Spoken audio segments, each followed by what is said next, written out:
Então, nesse primeiro vídeo, a gente vai aprender algumas intuições sobre redes neurais. Então, primeiro, só um resumo do que a gente vai ver.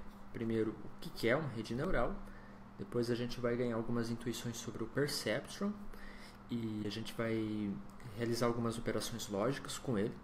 A gente vai perceber que ele não resolve todo tipo de operação lógica. Então, a gente vai adicionar camadas. E, por fim, a gente vai visualizar algumas redes neurais e um resumo. Então, vamos começar. Então, inicialmente, para responder então essa pergunta, o que é uma rede neural? Então, você pode imaginar que é apenas uma caixa, uma função gigante que tenta correlacionar entradas e saídas. Então, eu tenho variáveis de entradas e saídas. Então, vou dar um exemplo aqui.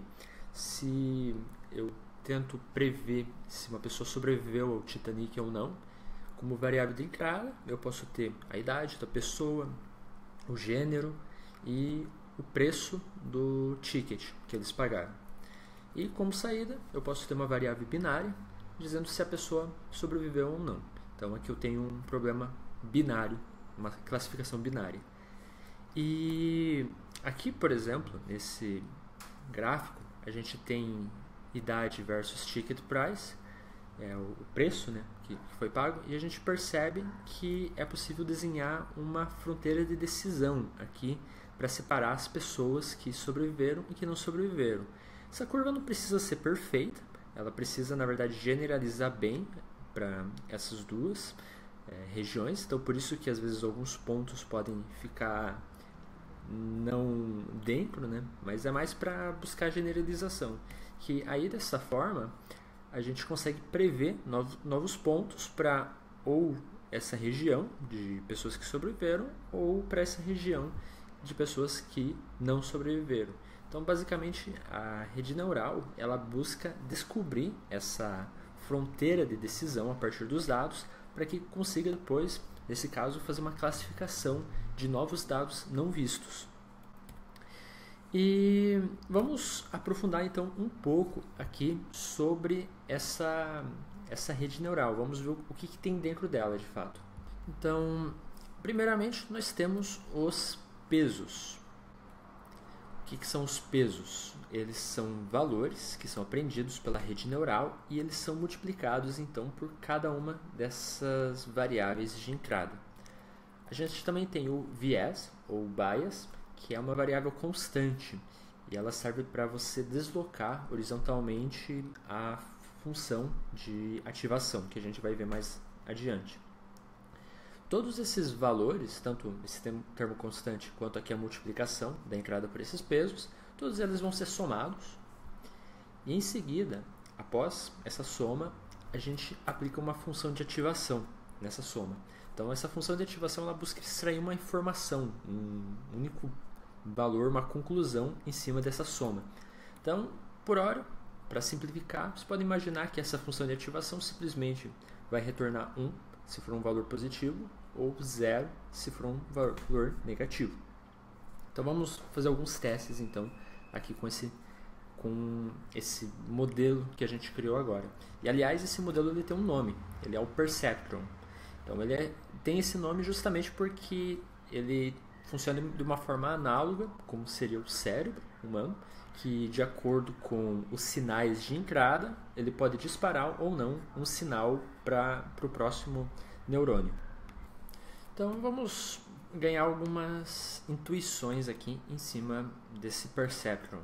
Então primeiramente, supomos que o meu peso seja 1 e como que será a saída de acordo com a entrada aqui. Então basicamente a saída vai ser 1 se a entrada for positiva e a saída vai ser 0 se a entrada for negativa, porque eu estou aplicando aqui essa função de ativação.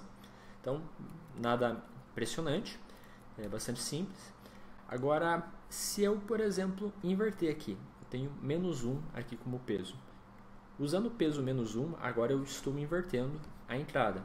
Ou seja, se eu tenho o valor negativo, a saída vai ser positiva, vai ser 1.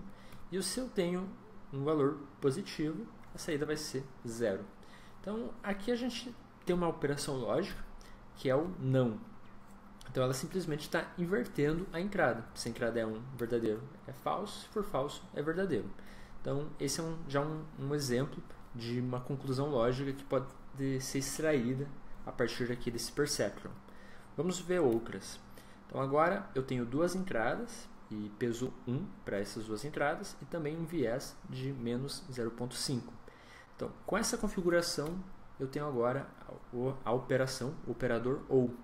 Com esse operador, a saída vai ser verdadeira se ou o primeiro ou a segunda entrada for verdadeira. Então, eu tenho aqui alguns exemplos. Aqui 1 mais 1 vai dar 2, menos 0,5 vai ser positivo ainda. Então, a saída é 1. E isso vai permanecer positivo mesmo se das duas entradas for positivo. E a saída vai ser 0 somente se os dois valores forem 0. Aí eu tenho esse termo constante, menos 0,5. Então, a saída acaba sendo 0 por causa dessa função de ativação. E, por fim, note que apenas mudando aqui o meu viés para menos 0,5, agora eu mudei esse operador. Em vez de ser o OU, agora ele é o operador E. E nesse operador, a saída vai ser 1 somente se a primeira e a segunda entrada for verdadeira. E em outros casos vai ser falsa. Então aqui eu tenho um exemplo com as duas entradas verdadeiras, vai dar 2 menos 0,5, vai dar um valor positivo, então a saída é 1. E por que eu estou falando aqui de operadores lógicos? Então por alguns motivos, mas o principal é que é interessante o fato que o perceptron ele consegue extrair então informações lógicas a partir dos dados, que basicamente é o que a rede neural vai buscar, correlações lógicas entre entradas e saídas. No entanto, existem algumas limitações aqui. Então, e a limitação aqui dos perceptron é a seguinte: ela só consegue criar fronteiras de decisão lineares. Então, a curva lá que separa classes positivas de negativas, ela sempre vai estar restringida para uma linha reta. E nem sempre ela vai resolver todos os problemas. Então eu tenho aqui um exemplo do operador OU exclusivo. E nesse caso eu não vou conseguir resolver com perceptron. Uma reta não vai conseguir separar as classes positivas das negativas. Então, como uma solução então, para problemas que começam aos poucos a ser mais complexos, a gente pode adicionar novas camadas na rede neural.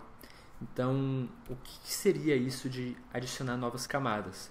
A gente simplesmente pega o perceptron, que eu apresentei antes, e a gente replica ele e conecta ele. Então, aqui eu posso generalizar para vários perceptrons e aqui várias camadas. Então, aqui eu tenho uma camada, que pode ir até m camadas. Eu posso ter infinitas não, mas eu posso ter várias camadas, então, aqui em vez de apenas um perceptron. E existe uma prova matemática, se chama teorema de aproximação, se não me engano. Depois eu passo o nome na descrição, eu esqueci o nome bem certo. Mas existe um teorema que prova que a partir da adição de camadas na rede neural, a gente consegue aproximar qualquer função. Então, o poder representativo das redes neurais, em partes, vem a partir da adição de camadas.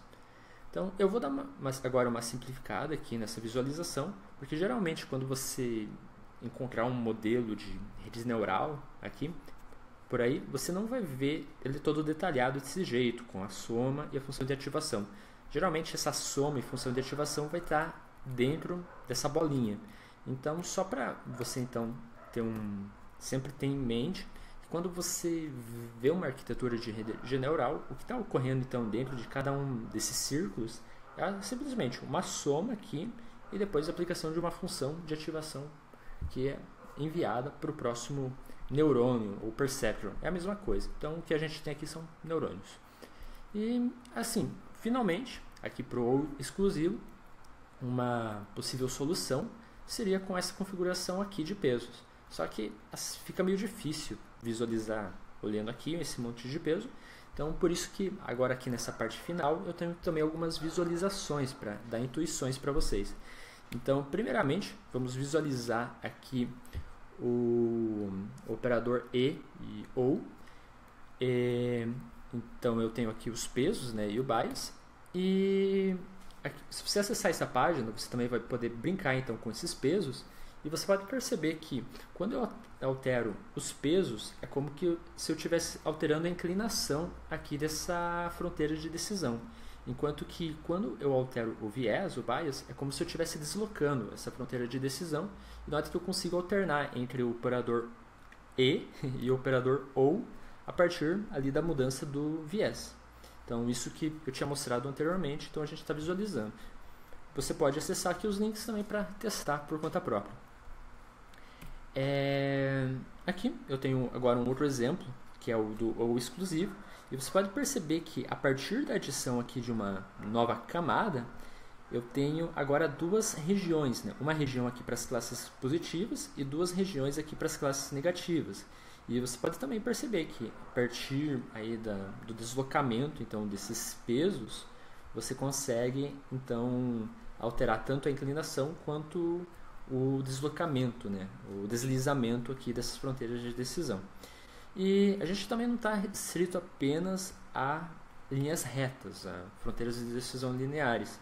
Então aqui eu tenho um exemplo de arquitetura, no qual eu tenho a função sigmoide aqui na saída, e note que eu consigo uma fronteira de decisão mais complexa, com curvas.